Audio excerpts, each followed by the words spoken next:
Welcome to the Bojack Podcast Horseman Obviously. This is episode number 3. My name is Dominic and I'm joined by Matthew. Hello. The aim of this podcast is for me to convince Matthew Bojack Horseman is the greatest animated TV show of all time. And in this episode, we will be discussing Series 1, Episode 3, Prickly Muffin. Hello, Matthew. Hello. How you doing? Good, you? I'm good. I'm tired. It's just saying I'm a bit tired because I've been walking today. Okay.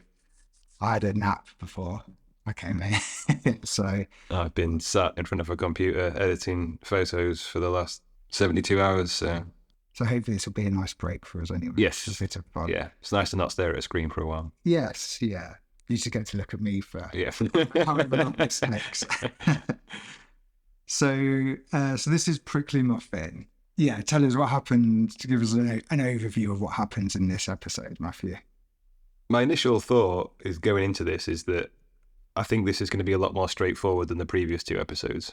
Okay. I think this is very straightforward, pretty on the nose. It covers a very, very well-known and well-publicized topic. But the episode starts with an excerpt from the Bojack Horseman show. Is that what it was called? Horsing Around. Horsing Around, yeah. It starts with an excerpt from Horsing Around where we get to see what the show...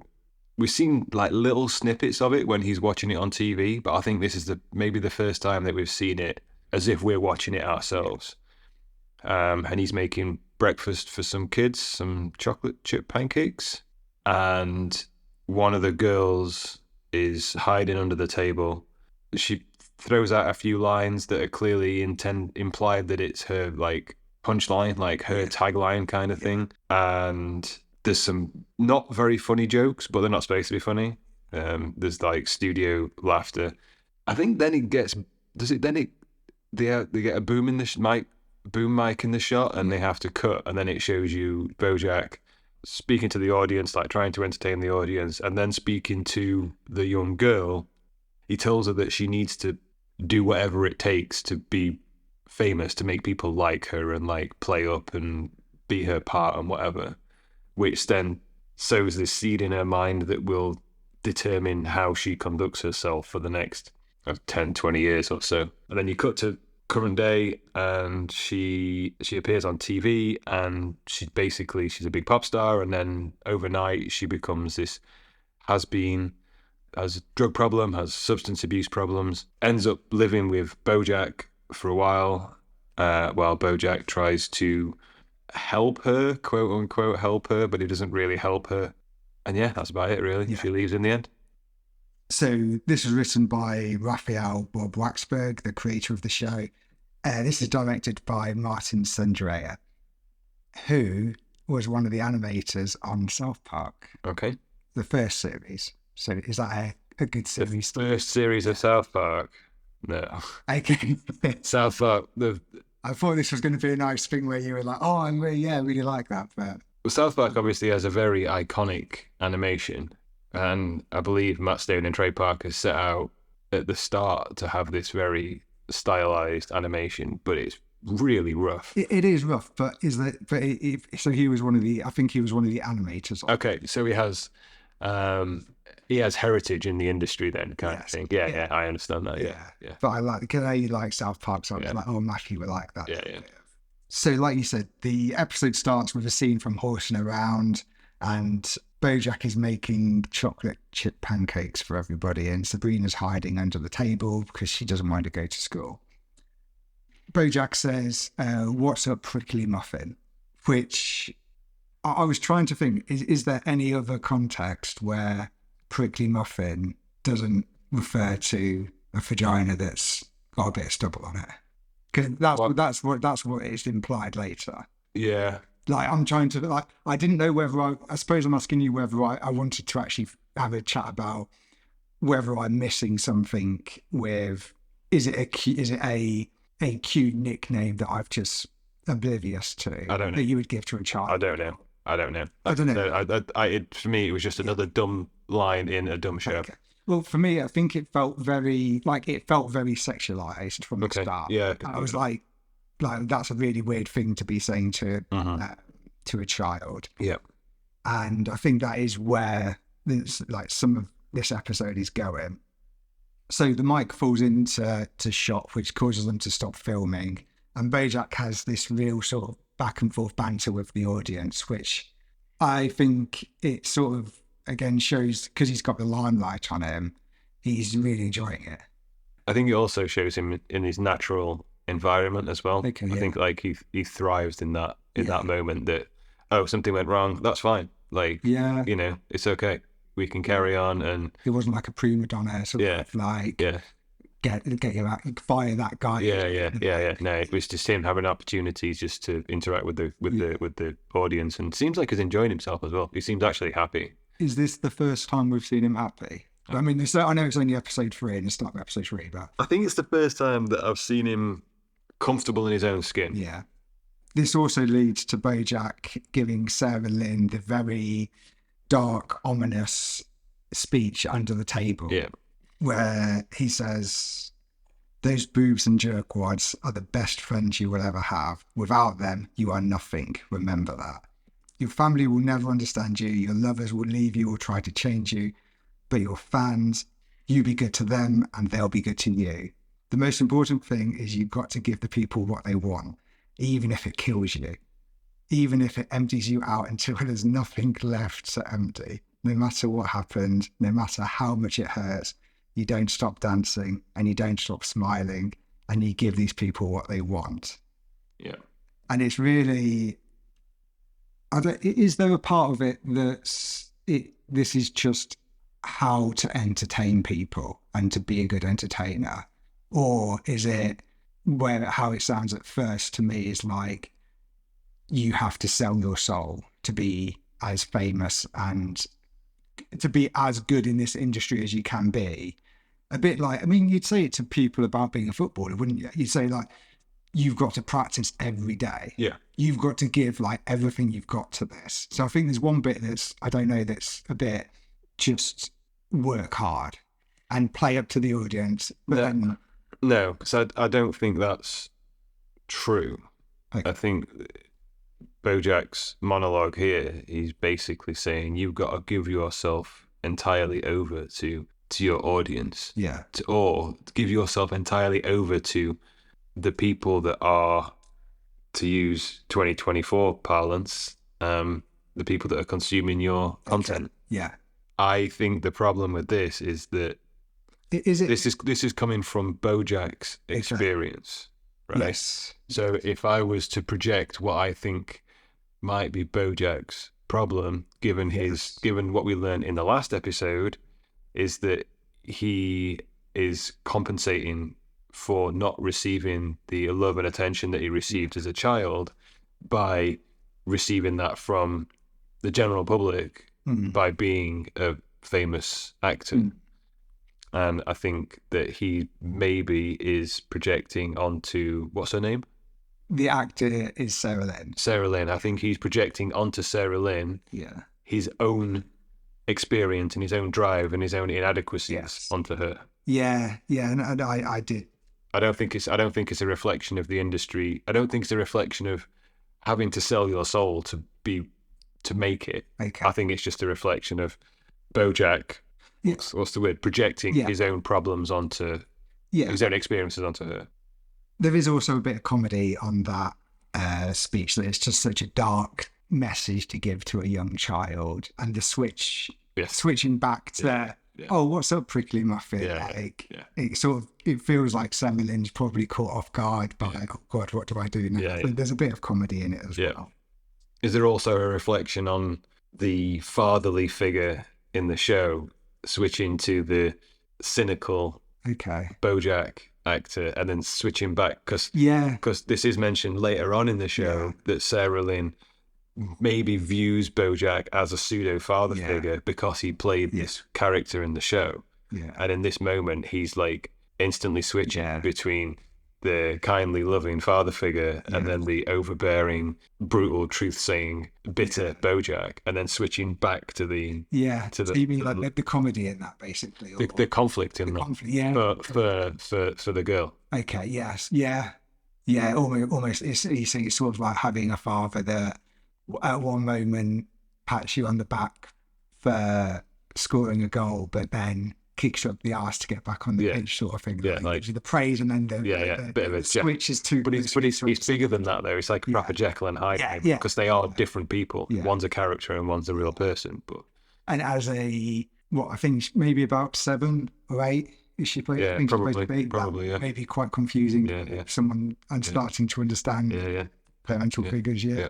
No, I think you could be right there. So we cut to Sarah Lynn. Well, we cut to a presenter. Yeah. Talking about Sarah Lynn's new pop song that she's got out. Did you see the name of the presenter? A Ryan Seacrest type. Yeah. A Ryan Seacrest type. Yeah. And I think this is quite again, it's like a bit of a pop at the industry for having a presenter that has a look and a style. Like they sort of all the entertainment presenters, or even like news anchors, like they blend into one person because they have to be of a certain. It has to be a type character. They're appealing to the mass audience. Yeah, so it's sort of how a casting agent would look for someone. It's like, we want like a Ryan Seacrest type. Just the Ryan Seacrest type. Yeah, okay. So he introduces Sarah Lynn's new song, Prickly Muffin. And the song is very sexualized. Yeah.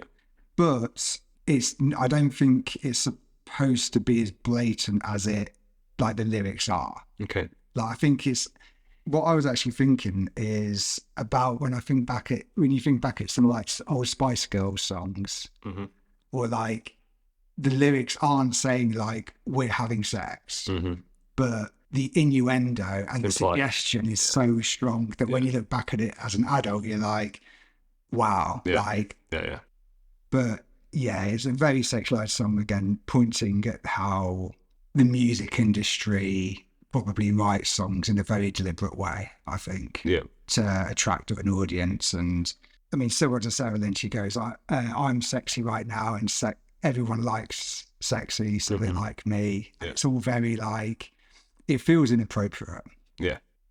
We also have, again, another 12 years later cutscene. Okay. So 12 years later, when a Ryan Seacrest type comes back onto the show, and he's talking about who cares about Sarah Lynn now. She's turned 30 because now he's got Sextina Aquafina on the show, which is the new 14-year-old dubstep wonder. Yeah. And she's talking about, he asks her, what do you think of Sarah Lynn and that sort of thing? And she's like, she was obviously an inspiration, but she's basically doing a thing where she says, look, she was great, but now she's old and useless. I don't like her, and no one likes her, and I'm not going to associate myself with her. I'm different. I'm new. I'm the new sexy thing. Which there is that's comedy from tragedy. When Sarah Lynn's being interviewed by Ryan Seacrest type, she says, oh, I'm going to be sexy forever. I'm going to be liked I'm going to be popular forever, forever sort of thing. And then literally the next scene is, who cares about her? Yep. So it's almost like it is the fickle nature of the entertainment industry, but there's that sort of tragedy that, oh God, she's useless now. But they've actually spun it in quite a comical way for the episode, for that little bit, to joke of it, basically. What? How is it comical? Because she's saying she thinks she's going to, whether she thinks it or not, she thinks she's going to be popular forever. I didn't think it was funny at all. I thought. Okay, you thought it was just I thought it was just on the nose, straight like. Okay. This is explaining. It's just a setup. It's just establishing.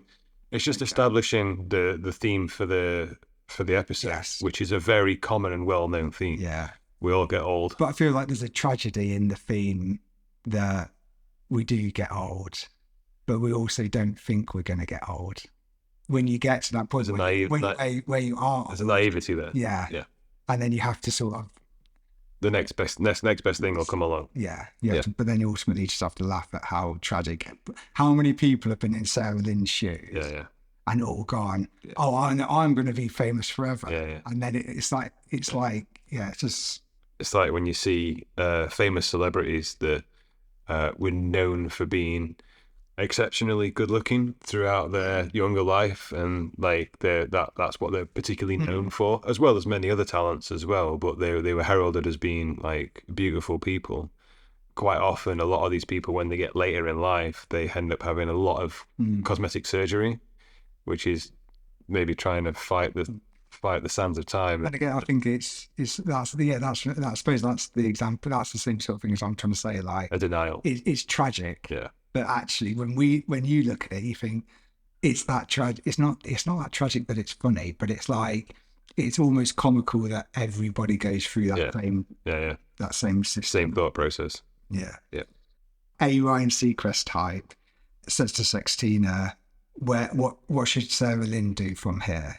What should she do now? And she goes, oh, she should just go wherever famous people go when they're done being famous and nobody cares whether they live or die. And obviously that cuts to Bojack's house. Yep. And we see Bojack. So, yeah, again, it's implying that Bojack is washed up and nobody cares about him anymore. But obvious, but I did like that cut. Yeah, like I say, it was where did they go when they washed up and no one cares anymore? And it like you saw it coming a mile off, but it was still satisfying when it left. We were expecting it, so it worked well. Yeah. Is that where the opening credits are? I think that's when the doorbell rings, and he's in his office with Diane. Says, who could that be? Yeah, I did enjoy that. That was a nice little joke. So after the opening credits, we come back to Todd waking Bojack up, and he's sort of wanting to do something fun with Bojack, he says. And he does a cannonball on... He asked him if he wants chocolate chip pancakes. Oh, does he? Does he come in and go...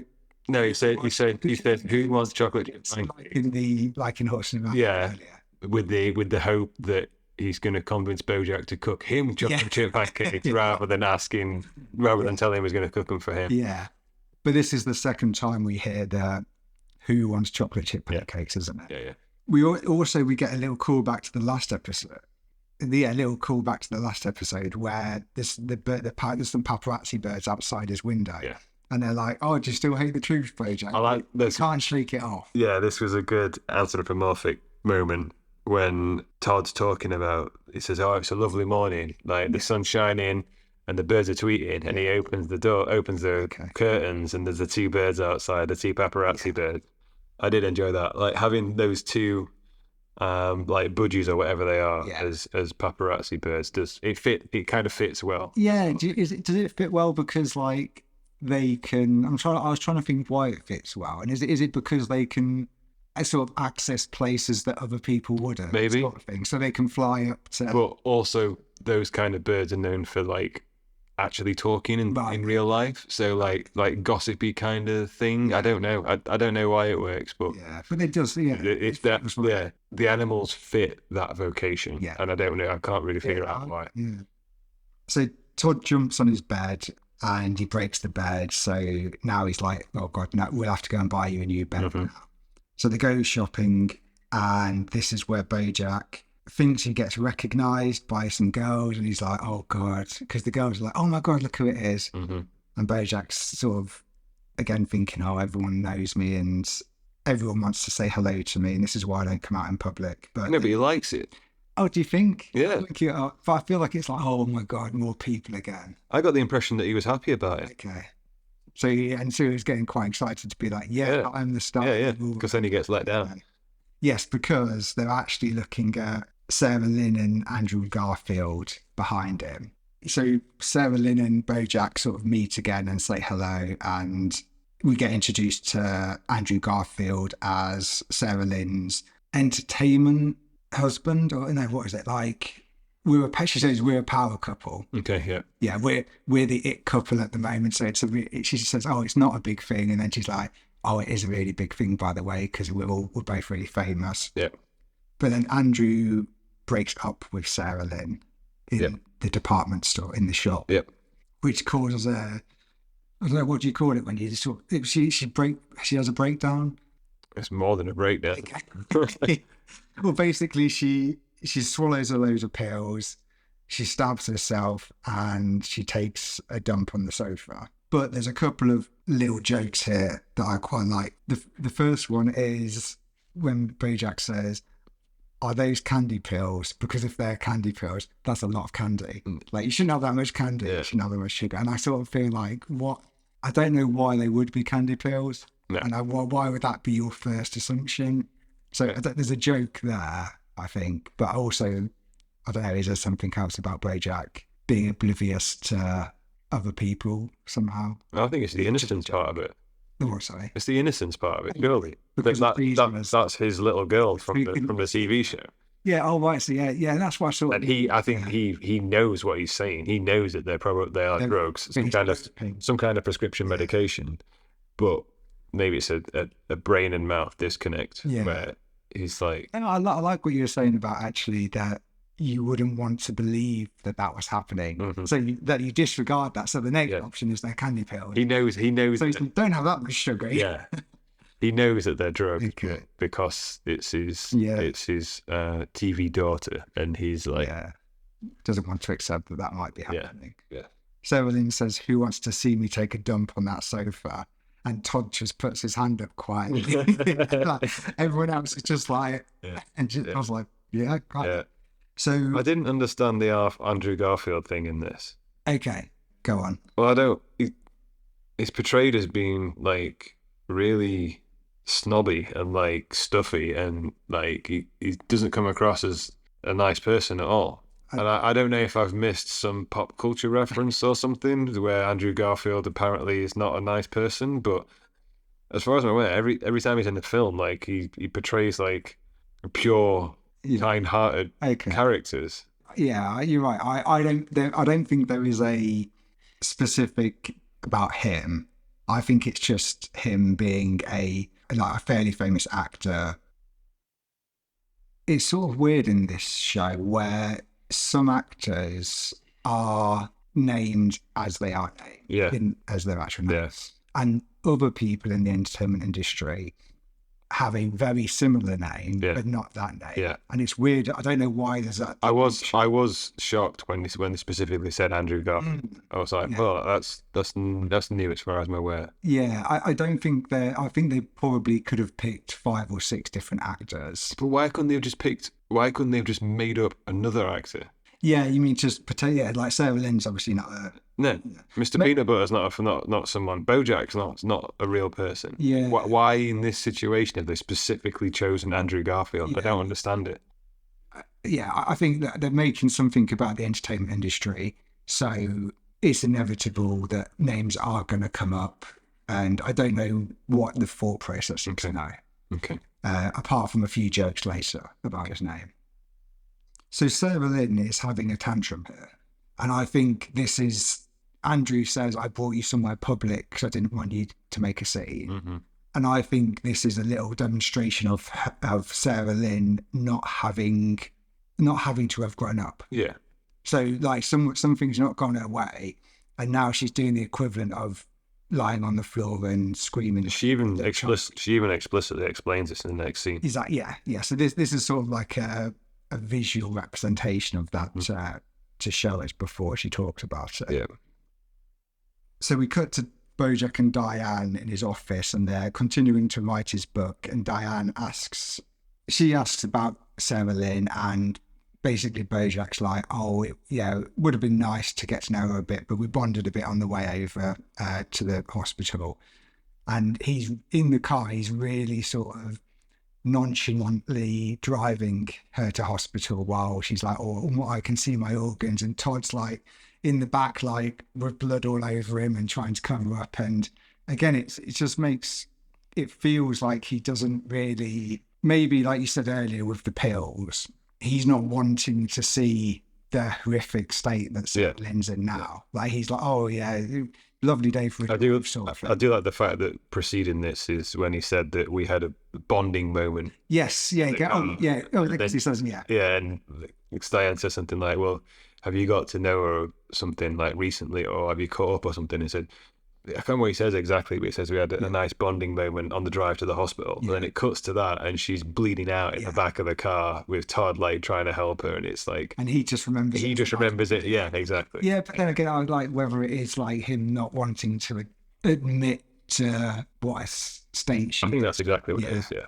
And then we get this is actually the same bit where the doorbell rings and Bojack goes, "Oh, who could that be?" And we all know it's going to be Sarah Lynn. So Sarah Lynn arrives back at Bojack's house after leaving rehab, and she asks Bojack to stay. She wants to stay at his house, and she says, "All my life, I've never been forced to confront my problems head on. No one has ever said no to me, ever. So is it cool if instead of confronting my problems head on, I just hide out here for a bit?" And Bojack sort of, he does it. There's a joke where he leads up to going, "I know exactly what you need. You need a strong parental figure to say, yes." Most people would be like, I think the right thing to do is not to enable you. So if I think you're going to come here and have a party, I'm going to say no. You need to go back to rehab. You need help. I'm not going to just let you stay here for free. Yeah. This is actually goes on for a theme throughout the second arc of the story, in that he wants her in the house because if she's there, he can literally pretend that his real life is an episode of Horsing Around. Yeah. That's why he says yes. Yeah. And that's, I suppose I'm trying not to bring it up because in the moment I want to bring it up later. But this is the start of that arc. Yeah, he basically wants to be in Horsing Around. Yeah, he's living in denial. Like, he doesn't see Sarah Lynn as having a problem, and he doesn't see it being a problem, him living in a fantasy world, imagining that he's still the main character in Horsing Around. Sarah Lynn also starts talking about Adam Levine's Halloween party at this point, where there's a couple of jokes about what are you there, because she's doing drugs on the table, isn't she? And she's like, Bojack's like, "I don't think you should be snorting them like that." And she's like, "Who are you, the doctor who restarted my heart at Adam Levine's party?" Which it gets repeated a couple more times throughout the episode, but yeah, I think it's funny enough to keep me interested in the show. Okay. Still, it's that. To be fair, it's almost, I keep saying sitcom-esque, but it's little things like this that keep reminding me that I'm watching the same episode and I don't know, it's almost like a verbal trigger. Like a couple of moments back and you're like, "Oh, I remember that. But you're being reminded of it every 4 minutes sort of thing. Like with the, in a second he says, "Yeah, okay, we'll go on to that now."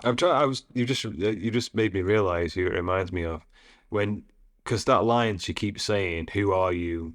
blah blah blah, fill in the blanks. Who are you? Oh, go on. Is it from? Yeah. No, I was the way that she says it and how she says it has been reminding me of something else or someone else. It's just twigged that it's Carol from Archer.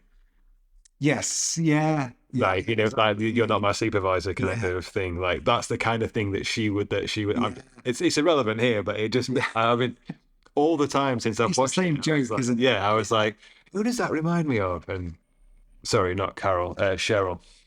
Well, because she changed the name on. Is it Carol or is it Cheryl? Yeah, it is her name, Carol. Yeah. So, yeah, that's the joke, isn't it? Yes, because it's the same with the "Who wants chocolate chip pancakes?" Okay. Like, that phrase gets repeated, I think it's 4 times in the episode. Okay. And this is where he says it again because he's making chocolate chip pancakes for Sarah Lynn. And Todd doesn't get any. He just gets cold wheat bran. It's really harsh to Todd in this episode. There's a real sort of like favourite child, worst child. Yes, like... Not worst child, but favourite. I was because from the first 2 episodes, I got the impression that Bojack kind of values having Todd around, but then as soon as... Well, there's the better Todd now. As soon as she's here, I think you were saying about how like it's just that background noise that he likes, but now he's got something better. Yeah, and it's like, and it's really harsh. To be fair, I was even thinking at the beginning of this episode, they're going shopping together. Yeah, like Todd's like, "Oh, let's do something fun." Like that. It actually seems like for a moment I forgot that they didn't really get on. Yeah, and now it's come back to, "Oh God, yeah, you just get the dregs of everything." Yeah. Again, to sort of emphasise Bojack sort of just looking at her through rose-tinted glasses. She says a phrase, early turd gets the sperm. I don't even know what that's supposed to mean. No. And Bojack's like, oh yeah, that's really funny. You should write for Shouts and Murmurs. Yeah. And so he's like, he's not even, she can say anything and he gets her approval. It's just the same thing. It's this, like I said at the start, like this episode for me was so basic.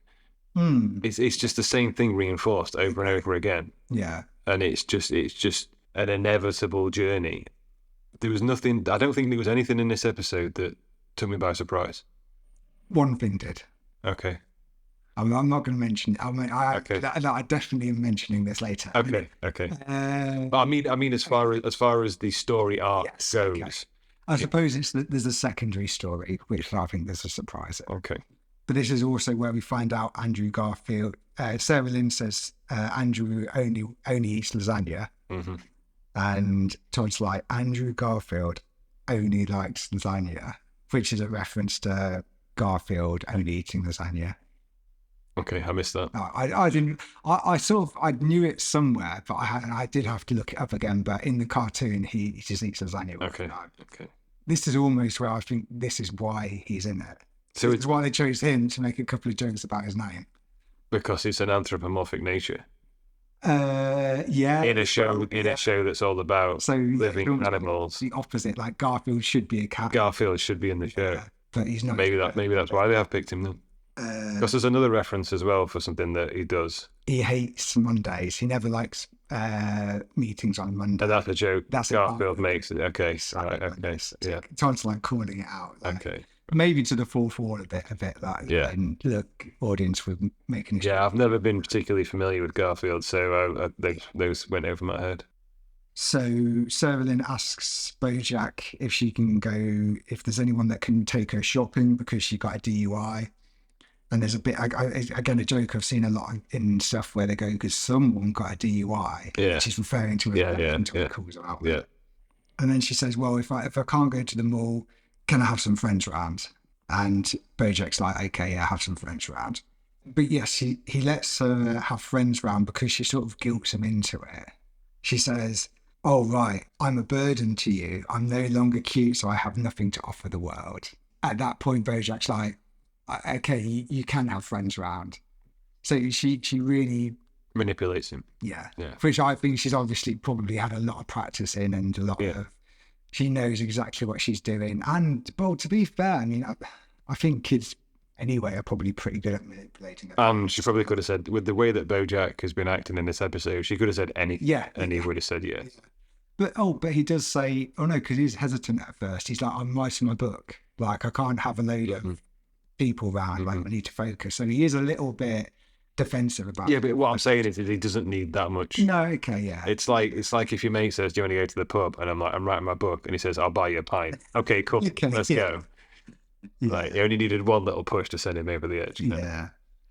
So Bojack then gets a call from Princess Caroline and he's talking. She's like, oh, I can't believe you let that PR hurricane into your house. But she finds out that Sarah Lynn doesn't have her agent anymore. Yeah. And all of a sudden, she stops everything. And she, again, like the agent sort of joke. And she rushes over, basically, because she's like, what she says, Ahab's got a right whale to catch. Yeah. So Sarah Lynn's now having a party. And Todd's like running around trying to pick everything up and stop stuff from breaking. So he's being a sensible one. Most of the time he is. Okay, yeah. Like 3 episodes in, Todd's the voice of reason in this whole show. Okay. Which is not what you'd expect from a guy who sleeps on the sofa. Yeah. Given his character archetype. Yeah. So Princess Caroline starts trying to convince Sarah Lynn. She starts trying to cozy up to her and be like, "Oh, hey Sarah Lynn, how are you doing?" Because she's at the party and she's trying to be like, "Oh, no, I'm not trying to convince you to be my agent. I'm just chilling. Let's just be 2 girls sat here having a chat." So she's trying to be really, she's doing a thing, isn't she? Where she's, again, being really nonchalant about it. She's doing that thing where she's an old person trying to use like young people's language. Did you also think, what did you think of her outfit? Because I don't know where I've got it from, but I think it's like a really It reminded me of like an 80s fitness video. Yeah, I can see that. It was like old. Yeah. It was like almost like So everyone maybe- else was wearing like just casual clothes. Yeah. She was in like completely. Yeah, over the top. She's taking it too far. So maybe that is something that was deliberate. I didn't know whether it was just. Or maybe it's just the fact that when she was younger, that's what young people dress like. Yeah. I got the impression of the what's that meme? Steve Buscemi carrying a skateboard. Right. And he's like, "Oh, hello, fellow kids." Yeah, like obviously out of place. Yeah. I still think, No, she felt really like she was trying to win her over, but without being desperate, basically. Yeah. So Diane sits down with Bojack to continue writing the book, and Bojack. This is the brilliant bit of the episode. She sits down with him to write the book, and Bojack says, "What do you think about Sarah Lynn?" And she says, "I don't really think about her all that much. I mean, obviously, I'm a fan of her early work that both satirizes and celebrates youth culture's obsession with sex. But I do wonder, as a third-wave feminist, if it's even possible for women to reclaim their sexuality in this deeply entrenched patriarchal society, or if claiming to do so is just a lie we tell ourselves so we can more comfortably cater to the male gaze. On the other hand, I worry that conversations like this often dismiss her as a mere puppet of the industry, incapable of engaging in these discussions herself. And infantilization, which itself is a product of the deeply misogynistic society we live in. But like I said, I don't really think about her that much." I think this is Diane just summing up the whole episode. Yeah. Which is brilliant because she does it in such a casual way as well. It's the same as the last episode. Yes. When Bojack has his rant at the end and he's talking about how he thinks the government should operate in certain ways and the way that we talk about people is maybe not quite right. And it's a quick monologue from the writers expressing themselves like quite intellectually about the subject. The more I thought about this episode, the more I thought I can't say anything about this episode that's not said here. Yeah. So we can literally end this podcast and it's fun. Like that's all. Like, and maybe this is an example of very good writing, but I think it just says everything about this episode. Even a bit later, it's even calling forward to a bit later that I think is actually really important as well. I think this is actually a difficult episode to talk about the theme as well, with us both being male. Yes. And neither of us being child actors, thrust into the spotlight from a young age and not knowing the mental health problems that are associated with that. The bit that I'm thinking more about though is when Diane's talking about women reclaiming their sexuality. Mm-hmm. And I think it asks the question, what does a woman authentically expressing their sexuality look like? Yeah. Obviously, I don't know. I think this is... It's how much of, we've used Miley Cyrus, it's how much she is doing that herself and how much is driven by the industry and her management and the label. Yeah. And I think being skeptical, we would both say a lot of it is forced on her by outside sources. We don't know. We don't know, but... We don't.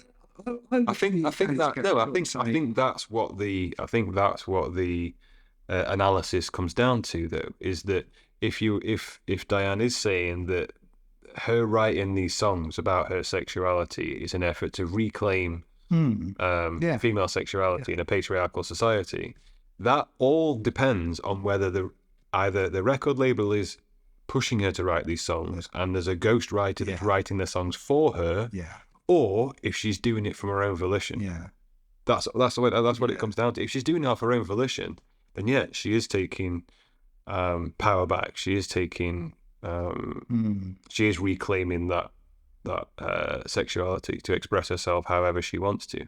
We don't know. And given the way that Sarah Lynn conducts herself in this episode, I don't know if she's that deep a thinker. She's just an idiot. She's just an idiot. I don't. It's just a puppet of the... Yeah, I don't know. Yeah. This is total speculation, but there's no point in this episode when I think she's either nice or intelligent. She's just horrible all the way through. So, and that's obviously that's a product of her. Yes. Of her growing up in this environment, and as she says at the start, like no one's ever said no to her. But as a character, she doesn't express any kind of like deep thinking at any point in the episode. I don't think, not to my memory. I want to mention infantilization. Mm-hmm. This was an interesting. I didn't really sort of infantilization. I googled it and I started looking at it a little bit more, and it's the treatment of a person as a child, even though they're not a child. Mm-hmm. It's framed as an abuse, mm-hmm. because it was talking about how people that are subject to infantilization do feel belittled and made to feel less about themselves. And I think it's probably quite a common abuse that we don't actually see. I can feel that.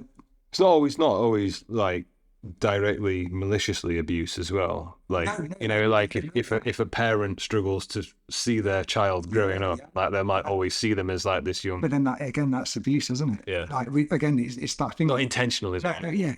It's that. Well, it's the same argument as spoiling a child is abuse. Yeah. It's like that. It's like that thing. Yeah. But it was also interesting that they were talking about it in terms of men infantilizing women. That's it. What it's basically saying is mansplaining, like having to go into something, feeling like you've got to go into something more because they're a lesser mind, or calling like sweetheart or darling or that sort of thing. Like it's like the bringing down of that person. Yeah. Doing this podcast and looking into it a bit more has opened my eyes. Isn't there something there is something quite wrong in this monologue that we're talking about, the over-sexual nature of someone and the infantilization of someone in the same context. Yeah, that's really, really dark. Well, this is what I feel, particularly the first scene is really doing when Bojack's talking Sarah Lynn as Prickly Muffin. Yeah. I don't know whether it's explicitly called out in the episode, but I don't know how really to explain it, but I feel like it's similar to the pageants in America where you get very young children dressed up. Okay. One of the ideas this episode is getting at is how sexualized girls are from an extremely young age. Even from a very young age, I think girls are told that, the stereotype, they're told that they're pretty. Mm-hmm.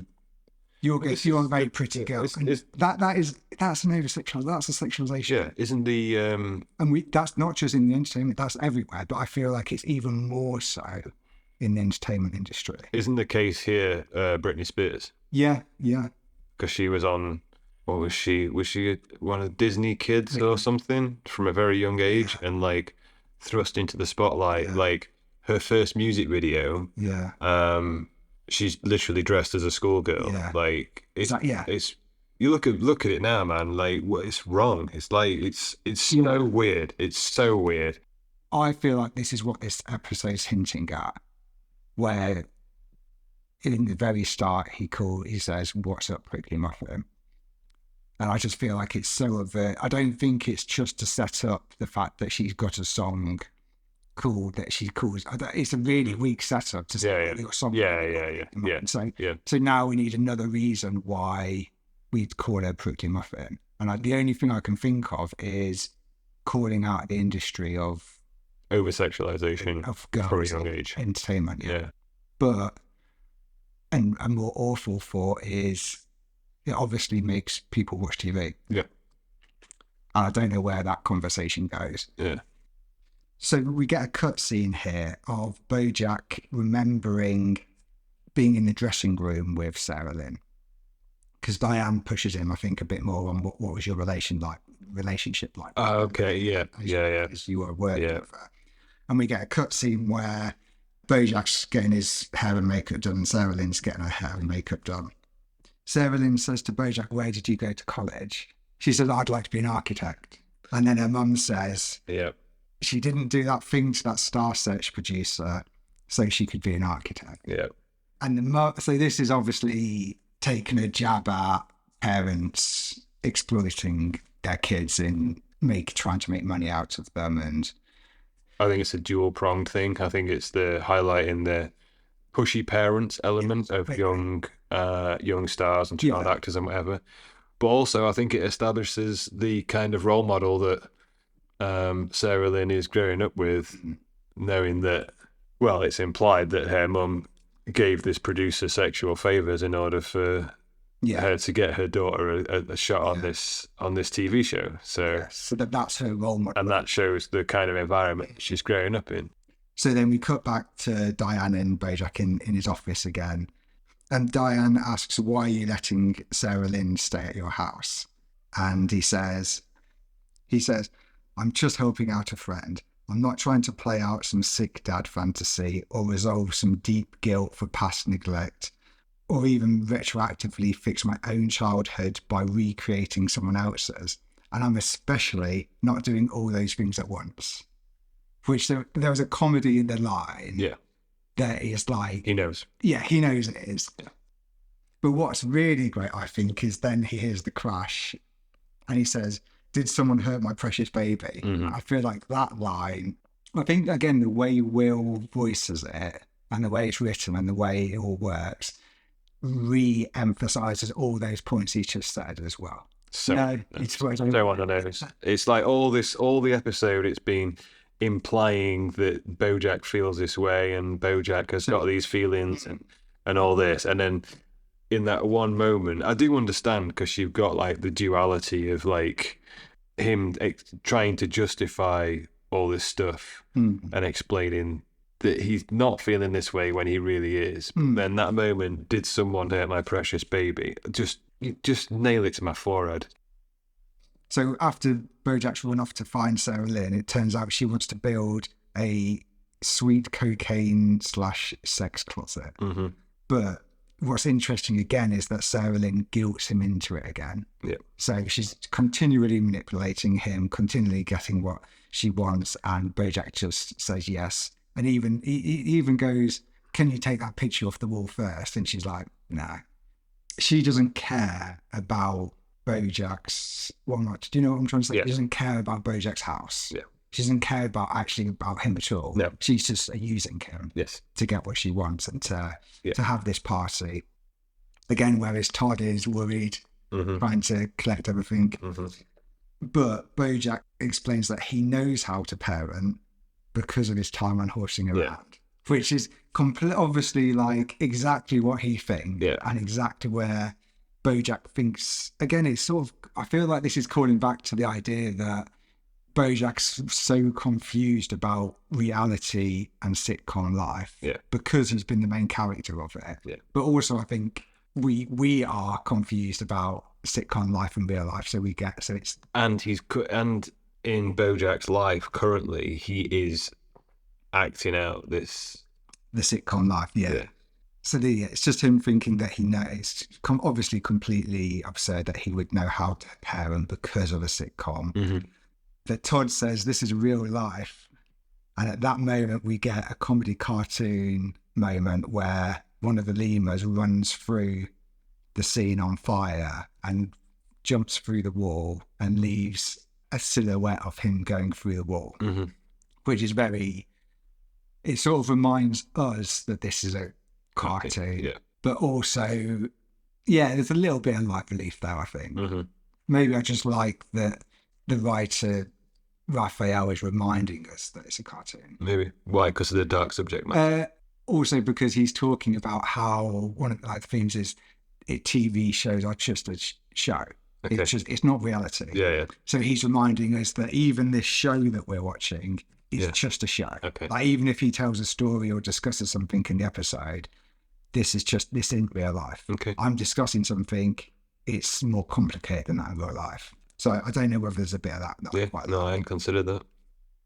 So I think Diane and Todd are seeing something that they think is obviously wrong in this whole situation. They have the place of the audience in this show. Yeah. So they're basically saying, like, the audience is thinking, this whole situation's wrong, but they think they've got the right answer. Okay. And I think this is the other thing that I quite like about this episode, is that isn't a right answer. So there's a question of should she stay or should she go to rehab, or how to parent. Okay. If we're presuming, if he's removed a bit and said Bojack is the dad Yep. that he's pretending to be, okay, so in this situation where a daughter comes back, what is the right thing to do? And I think the audience at this point has the answer in their head. Okay. Of she needs help. Yeah. And I think there's a turning point later in this episode that tells us that we're not right. Okay. But we'll keep going. Okay. Because the question here in this episode is what to do with Sarah Lynn. So Princess Caroline, in the meantime, is continuing to try and impress Sarah Lynn. She's continuing to try and woo her and get her on the books. And it might be this point, I haven't written it, but it might be this point where she talks about Vanessa Gecko. Well, she might have already said that. Yeah. It's Andrew Garfield's agent. Yeah. So Vanessa Gecko is Andrew's agent and... A rival. Yeah. I hope we get to meet Vanessa Gecko at some point, because if she's actually a gecko, I'm going to love that. I can't say anything. No. But I don't know if me not saying anything actually says something, which is awful. Yeah. So Bojack basically says, I know the answer. I'm going to take you away for a fun day. Sorry, I'm going to go back a little bit. I've missed one of the jokes from the dressing room. Yeah, I know what you're going to say. Where Bojack says, I'm going to eat ice cream and watch Disney movies and play on the beach. And he's like, and then she goes, that sounds so fun. And then Bojack says, what, you think I want to spend my time with a little girl? Yeah, even though she's actually a little girl. But it's like, it's weird. It's obviously the joke is that all these activities are doing, he would be doing anyway with a little girl. So he would enjoy them. He would enjoy that day with a little girl, basically. While we're on the dressing room scene, I want to point out probably my favourite, it's not even a joke, but my favourite, I think probably my favourite observation in the whole episode is when, because he's getting his makeup done, but he's going home. Yeah. And Diane points that out afterwards. And like, I would guess 90% of people watching it would not have twigged that. If you didn't say, if Diane hadn't pointed it out. So yeah, I thought that was really clever. No, I really enjoyed that. Do you think that's saying something about Diane? Do you like that because it's saying something about Diane? Or do you just like it because of the joke? I think I like it because because of the joke that it's like. Why is he getting his makeup done to go out and every day? Yeah, it's kind of like a nod from the writers to say to the audience to say, if we hadn't have pointed this out, you wouldn't have noticed that. Yeah, and it was totally unnecessary. Yeah, with regards to the overall story, but I just thought it was really clever. I thought that was. They're calling out their own bad continuity, basically. When it's like when I said there's moments that didn't surprise me. That was one of those moments that I was like, oh wow, okay, yeah. Well done. That was funny. That was nice. Yeah, and it also says something about Bojack getting his makeup done before going out into the real world. There's some nice levels to it, isn't there? Yeah, no, I enjoyed that. Yeah. So Bojack whisks Sarah Lynn away for the day. And they're eating ice cream, they're flying kites on the beach, they're going to fairground rides and watching the sunset. And it's a very sitcom-like montage. Yeah. There's all the music in the background. There's some music with it as well. Yeah, it's really like like really upbeat and happy and then at the end of that, once they're sitting down watching the sunset, Bojack says, I've got a feeling that everything's going to be okay. He thinks he's resolved the situation. Yeah. This is his answer to parenting because of sitcoms. It's denial. Yeah. That's the thing. That's the theme of the episode, is denial. Because all the way through he's in denial. Yeah. What she's been doing. Yeah. Yeah. And he's in denial of his life anyway. Yeah. And that's nice. I like that. Yeah. He even simulates end credits rolling. Yes, he does. Yes. So even though he's in denial, he's also kind of aware that there's something wrong here. Yes, because what he does is he he gives Sarah Lynn his TV award that he's got, and he's like, I've always thought I'd give this to my children, but I had it, so I'm giving it to you. And she's like, oh, that's sweet, thank you. To be fair, it feels fairly authentic that he's giving it to her. Yeah. But then he completely blows it out of the water by going da da da da da da da. And what I like about it, he even does the little studio Legos at the end. Yeah. So he's completely lost in his world. Yeah. And Sarah Lynn says, did you know Herb Kazaz has cancer? He's like, why would you tell me that? No, that seems really the land looks like enough. There's a bit of a joke there, which is very nice. But obviously now we're introduced to someone called Herb Kazaz. Sarah Lynn's like, did you not know that? And he's like, oh, me and Herb aren't on the best of. So there's a conflict here that we're getting introduced to that we don't know a lot about at the moment. But he also seems sad that he's got. Yes, he's clearly just had this nice day. Yeah. And now she's just completely. Yeah. Well, like. And he's like, hey, why'd you have to spoil it? Like, let me just enjoy my fantasy sitcom day. Back at Bojack's house, the party is continuing. But Bojack gets a call from Mr. Peanut Butter, and he says, I've got your TV award here. Because I've got a guy at the pawn shop that calls me for the TV awards. An interesting moment here that I had. When Bojack's phone starts calling, you see it says Mr. Peanut Butter on the front of the phone. And I had a moment of, here's Mr. Peanut Butter coming to save the day. Okay. Or not necessarily save the day, but some kind of intervention. So you thought this was what was going to happen? Yeah. Well, I didn't know what was going to happen. Yeah. But when I saw that Mr. Peanut Butter was going to be introduced into the show, into the episode in some way, shape, or form, I saw this as a positive input, which is weird. Yeah, just subjectively. Because it turns out he only has like a very minor role. So Sarah Lynn has sold the award that we just saw in the last scene that Bojack gave to her, and she seems to be quite thankful for and quite appreciative of. And she sold it for drug money, so she clearly doesn't care about it. But let's just talk about the fact that Mr. Peanut Butter buys awards so he can feel like he's won them all. Yeah, this was a moment when I realised, because I was under the impression that Mr. Peanut Butter was relatively successful up to this point. Well, yeah.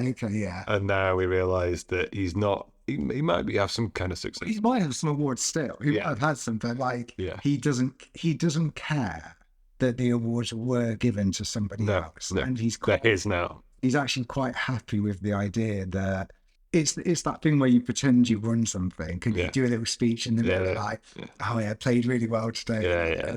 It's that sort of thing. He's quite happy doing that. Yep. So Bojack goes to Sarah Lynn to confront her about selling his awards. Sarah Lynn explains that Bojack couldn't possibly understand her level of fame. And Sarah Lynn is basically saying that you weren't that famous, so you can't understand what I've been through. And I do think we get that idea from the episode that she was she was the famous person. Whereas Bojack might not necessarily in the show, but to come out of the show afterwards, she's had I don't know how we categorise fame, but maybe she was an A-lister, whereas Bojack was what we call B-list, where it's we do know you if we've seen the show and that, but you're not Tom Cruise, you're not. Yes, because she says in order to be a has-been, you have to actually, be. Sarah Lynn goes into this speech about just how famous she was, where she had a fashion line at 12, she's a global pop star. She says every day she gets told that boys masturbate to her. They were her first masturbation or something. Something like that, And there is an animation here where Bojack looks very troubled and saddened by it. Okay. If it's only brief, because obviously all the focus on this bit is Sarah Lynn being outraged and explaining to Bojack her position. He starts to understand that she's not had a life. Like I think maybe he's been a bit oblivious to it, or I don't know what it is. Or maybe he's, again, what did he say? Denial. He's been in denial about her not having a childhood or whatever. And I think at this point he starts, he sort of clicks in his head that, like, I can't understand what you've been through. So he's obviously very troubled by it. But for some reason, this argument erupts into them making out. And it sort of, I don't think it does quite come from nowhere. I think there's a few hints at it. I don't know whether it's I tell you what, there's a bit where when she comes back into the house after rehab, he's saying something, "Are you okay?" And she goes, "Yeah, I'm fine." And she lifts the top up all the way to show the duct tape.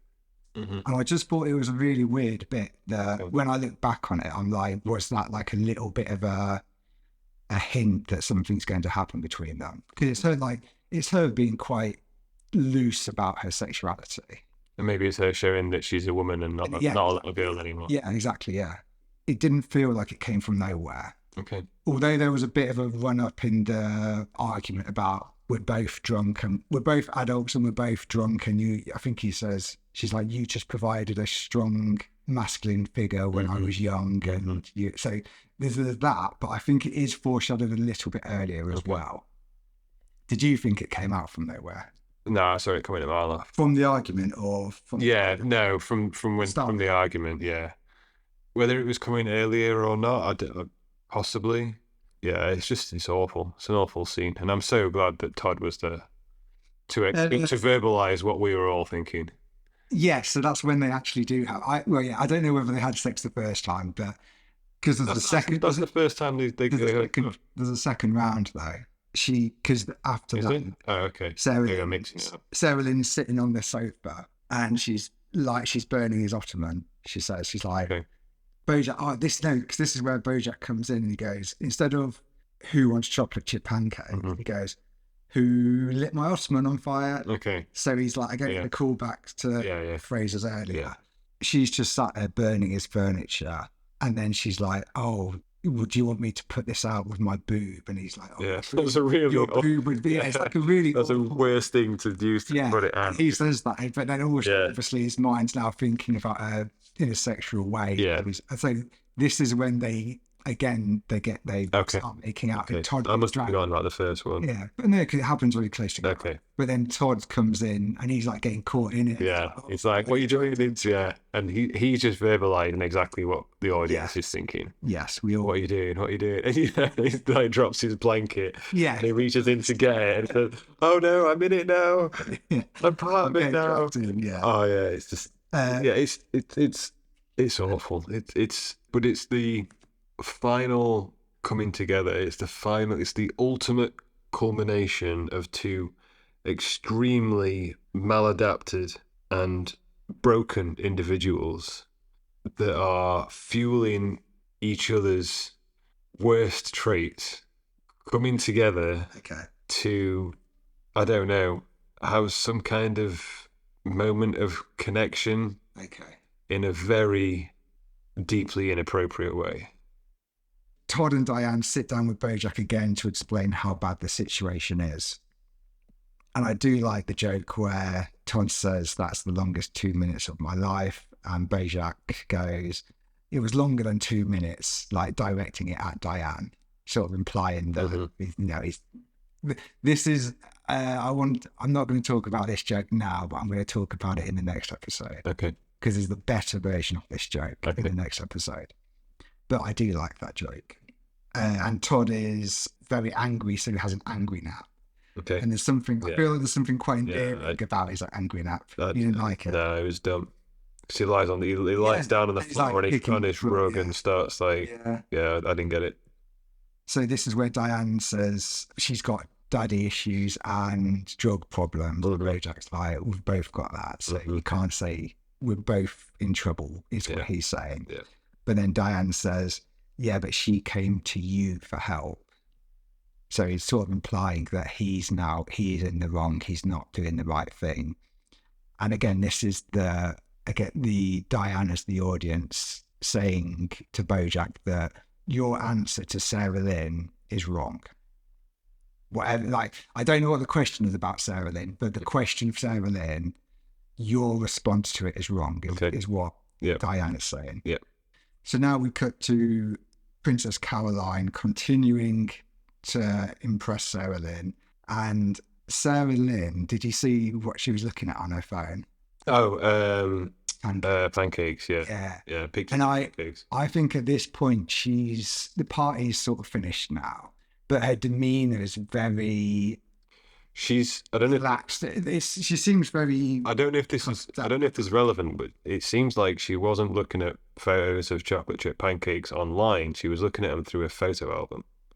Yes, it could. I didn't know whether it was Instagram or photo album because well, on the screen, yes. It's the top left. It said photos, back to photos, and in the top right it said done.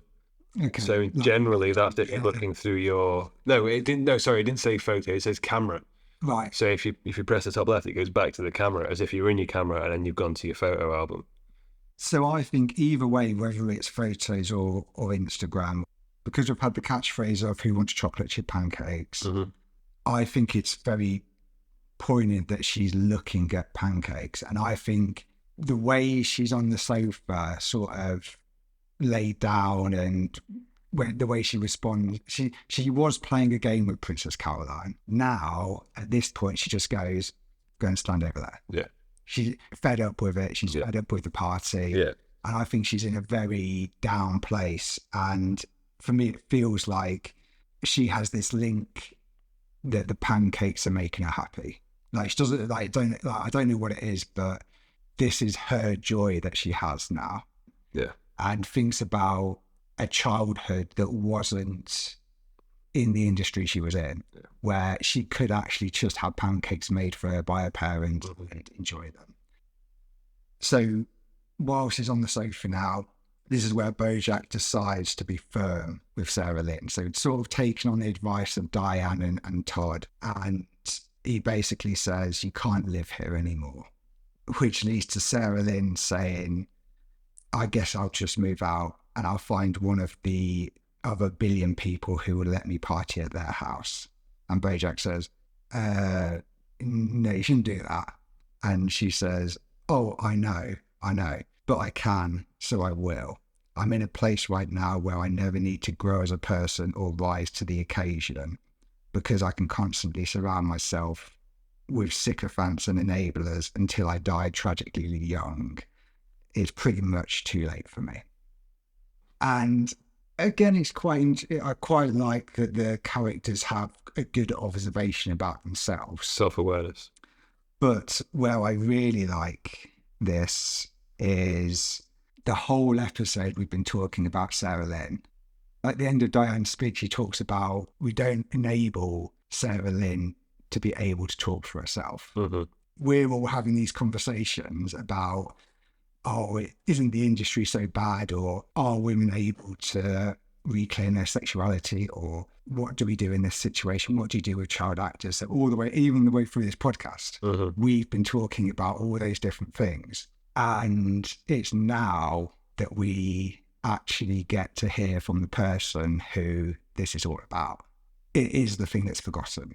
Okay. And it's the thing that is the most important, and it's where the most insight is. Okay.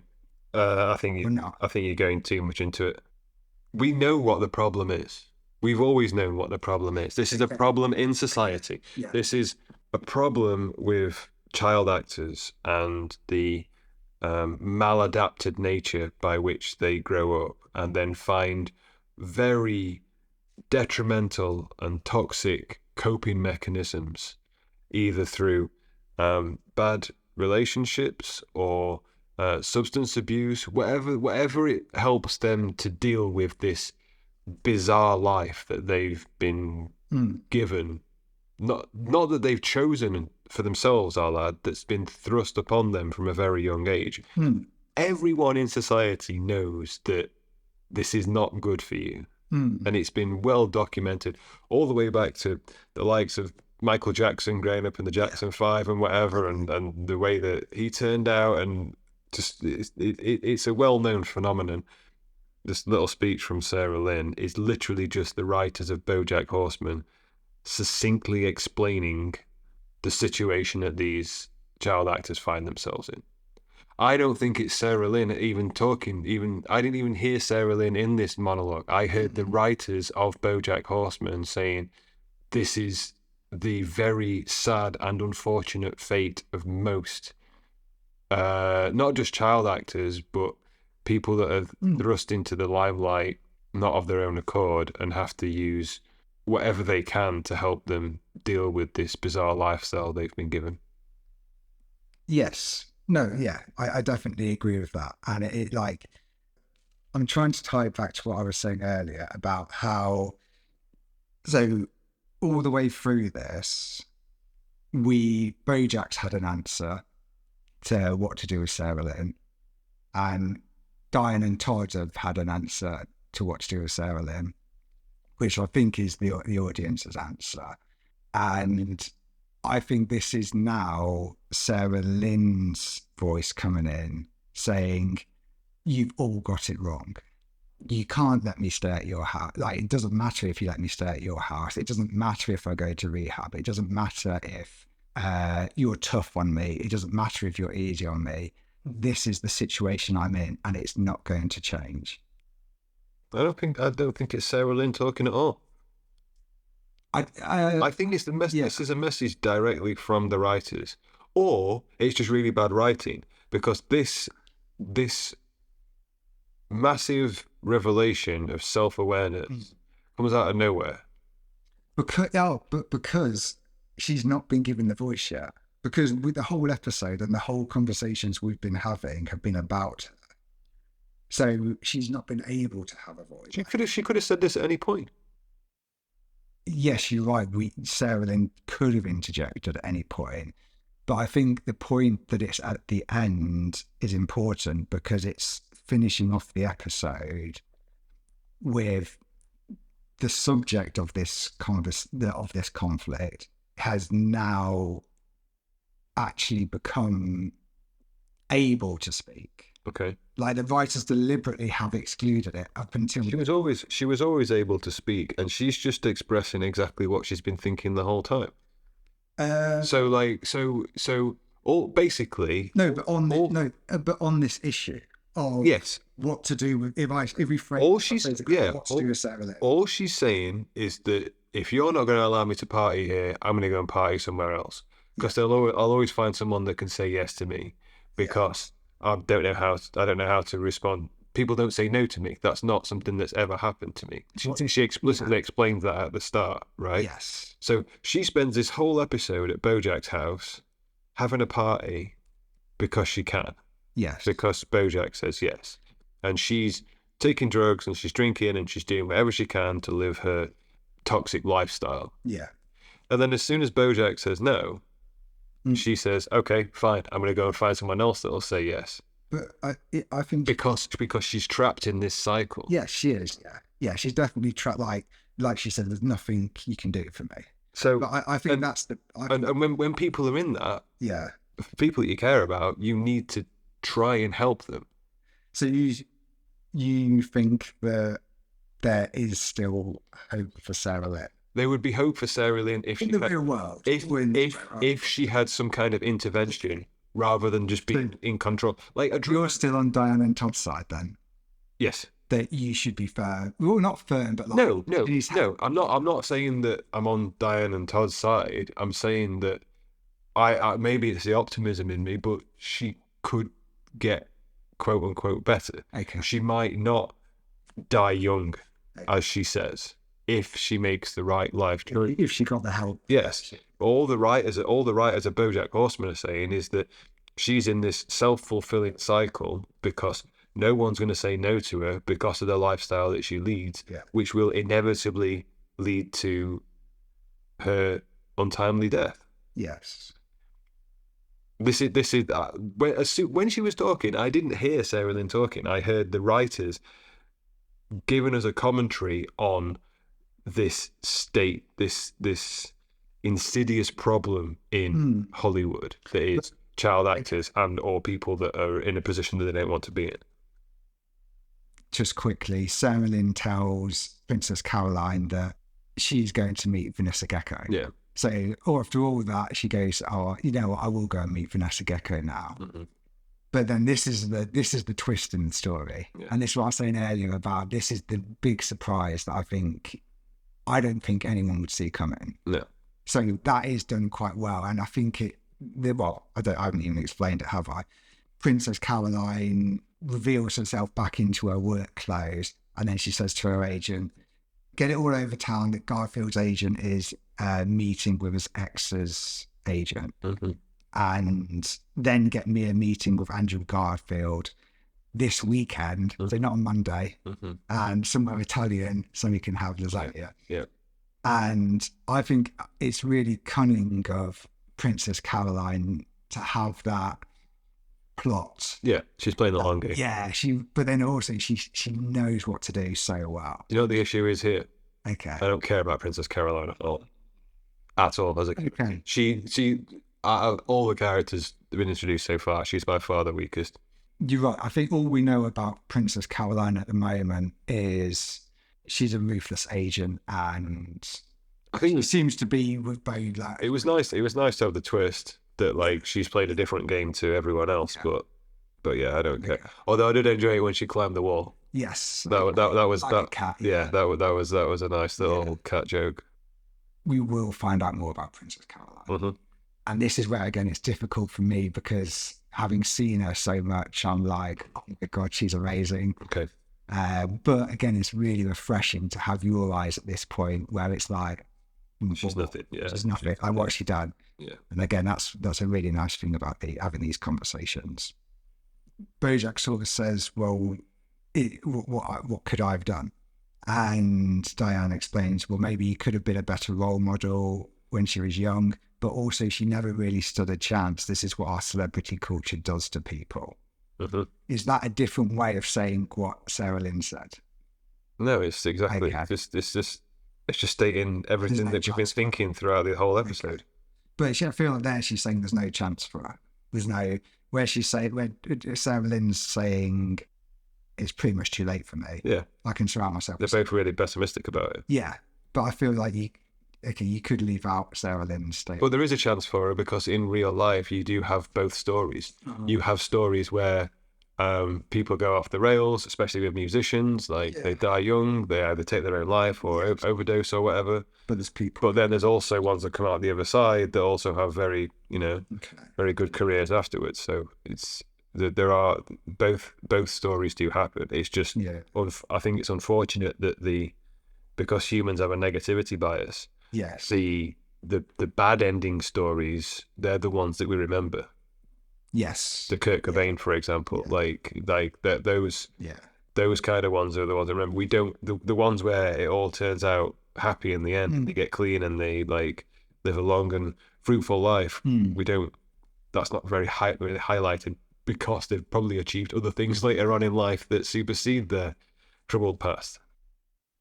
So Bojack says, so what you're saying is everything is society's fault. And as individuals, we never need to take responsibility for anything.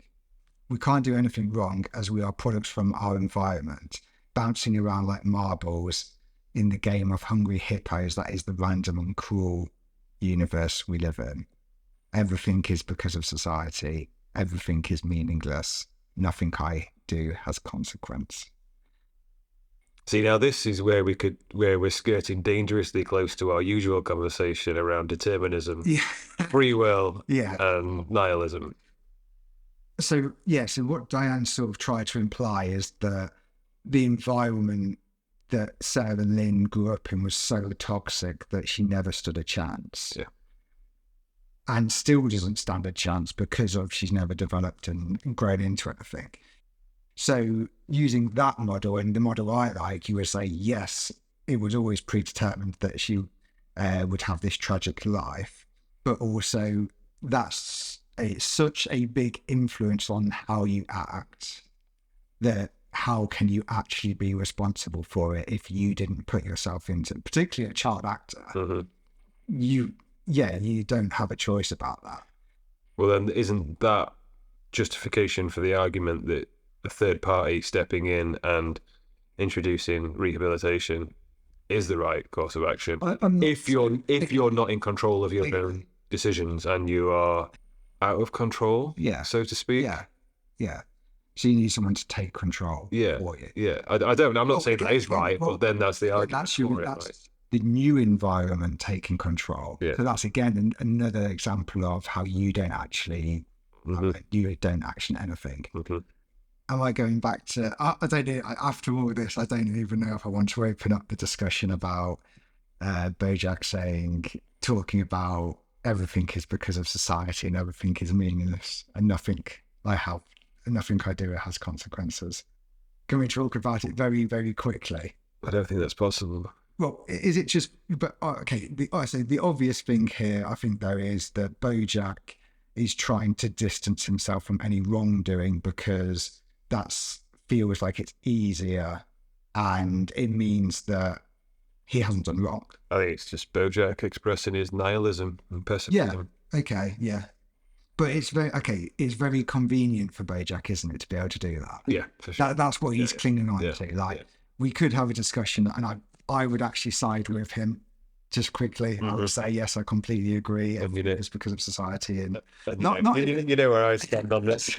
I don't think I'd agree with his comment that I don't agree with. I agree with everything he says up to the point where he says everything is meaningless and nothing I do has consequence. That's the point where I'm like, I don't quite agree with that, but I really like the random and cruel unit. Not cruel. I think cruel's again giving it a emotion. Random cruel wouldn't be the same thing. So the episode closes with the two paparazzi birds that we saw earlier looking at pictures of Bojack and Sherilyn having sex, which obviously leaves us on a cliffhanger for what's going to happen. Yeah, this intrigued me because this was the first time that it hinted that it was like proper serialization. Yes. That like what happens in one episode directly affects what happens in another episode. Well, I think there's a bit of a call to that earlier with the birds where they talk about, do you still hate the troops? Okay. So they mention it at the beginning. So birds that was like a bit of a callback. This is more like foreshadowing of the next episode or maybe a future episode, which I thought was quite interesting. Yeah. So and you're right. It really does that. It means it's away from that sitcom thing where everything's self-contained story. Yeah. Everything's all right. Yeah. Everything's exactly where it was at the beginning. I did like the fact that they flew off as well. Yes. There was something funny, like they dressed up like in suits and stuff, and then but they still end up like flapping their wings, flying away. I kind of liked one of the pictures as well, because one of the pictures was he's riding a horse. Which is quite nice. Yeah. So that's the end of the episode. Yeah. I usually do favourite visual joke here, but I struggle to write any down apart from the cat. I think Princess climbing the wall, or just the paparazzi guys in general. Okay. I think they were. Yes, the only other thing I liked was the parenting magazine with the lady pulling the top up. But again, it was quite. I don't know. Just quickly, I didn't really get the lemur thing. We haven't even mentioned everyone at the party was a lemur. Yeah. I didn't really get why they were all like lemurs. No, don't know. You wanted to do a favourite line. Have we already talked about it? Have you got a favourite? Does one line stick out to you? Or? Yeah, there wasn't really a particular line in this. The one bit that did stick out to me, like I said, is when Bojack's getting his makeup done and he's leaving, and Diana calls that out to the audience. Yeah. I thought that I like that. I thought that was pretty clever. Yeah, my favourite line. Again, I think Diane just it's a couple of lines, but the way she just sums up the episode, and the way she does it so like nonchalantly as well. Like as Bojack says, "What do you think about it?" She says, "Oh, I don't know. Oh, I just think," and then she goes, "Oh, I didn't really think about it that much." So it's done in a bit of a comical way. Yeah, let's do overall for final thoughts and rating as one. I was thinking about the rating. Okay. because I don't know, am I rating it against other episodes? Because the whole point of this podcast is for you to try and convince me that Bojack Horseman is the greatest animated series ever made. Yes. Would that be a more accurate rating to give it on? Whether you think this is, on a scale of 10 is the best animated? Yeah. Okay. Yeah. Or am I comparing it to previous? Maybe I give 2 ratings. Now I think you're thinking about stuff too much. I just don't. You're reading too much into rating. And I think just a rating on, I suppose how I've been doing it's a bit different as well. Because I'm actually basically. I'm just thinking now we're a few episodes in, it's changing how I'm going to be perceiving it. I would suggest. I just think, yeah, so if you had, so we're presuming 10 is a perfect animated episode. So obviously a 10 is going to be quite hard to get. Yeah. That would be my suggestion. But because I think that takes into account other animated shows as well. But this episode, poor. Okay. I thought I did not enjoy it at all. Okay. I thought it's a trope. Okay. It's a story that's been told over and over again, and there's even there's a Black Mirror episode about this exact type, and I'd rather watch that. I didn't enjoy it at all. I had 3. Honestly, the thing that sticks out to me most in this episode is almost the song "Pricky Muffin." Okay. That I feel like I remember that song more, and this the jingle of it in my head than most of the other things in this episode. I think it says a lot that the one bit that sticks out to me was literally a line where the writers have basically taken the piss out of the audience. Yeah. That makeup scene. Yeah. That's the one thing that stuck with me, because I thought that was really smart and unexpected. And that has absolutely nothing to do with the theme of this episode. Yes, yeah. It's a total exception. And if that is by far the strongest point, then the rest of the episode is not good. So I didn't think it was a great episode. I thought it was good, but I thought it was on the upper scale of good, whether that's because of my interpretation of it and knowing more about the show or whatever bias that it is. Yeah, again, I didn't find it, there wasn't really many really good jokes in it, or like you said, it is a bit of a overplayed story of young celebrities and the lifestyle of it. I don't think it was really handled in a very original way as well. I think it's very. It's not subtle. I don't think. Okay. I think it's very obvious in the way that it's handled. I don't know if that's because Bojack's character is so currently one-dimensional. Yeah. We know what Bojack's character is. He's living in the past. He's a narcissist. He only thinks about himself. That feeds into the theme of this episode as well. I'm going to give it a 7. Wow. Wow. I'm giving it a 7 because... Dominic, you're easily entertained. No, I'm giving it a 7 because regardless of whether you agree with me or not, I see something in this episode. And even if it's inspired something in me or created a perspective or a thought in myself, I still value that highly. And going back to it, and whether it's reading into it or whether it's intended or whatever it is, the fact that it allowed me to do that in such a way gives it a value still. So you're basing your score heavily on my interpretation of the future events of Bojack Horseman, how this relates to it. List only one. Okay, if we didn't, I'd take 1 point off. Okay, so 6. Assessing the episode on its own merits. No, because even the line from Diane where she so well explains the episode. Yes, there's other shows that may do that, but I just feel like the couple of lines that she had there were really the way she was able to sum up the episode for the audience. I liked it. the way that she explicitly spelled out what this show is about. Because I can't understand. Yeah. But also the fact. No, it was. I'm not going to go back to the same. No, it was. No, it was nice. It was well written. See, this is what I think is interesting. I think you're underrating and I'm overrating. So maybe a 5 or a 6 would be more appropriate. Maybe we're just looking at this from different angles, though. Oh yeah. But that's what I like about this idea for the podcast. I want to be entertained. I think I'm also setting a very high standard for you. Yeah. For the show, because I've talked to you so much about it and because I've told you it's so great.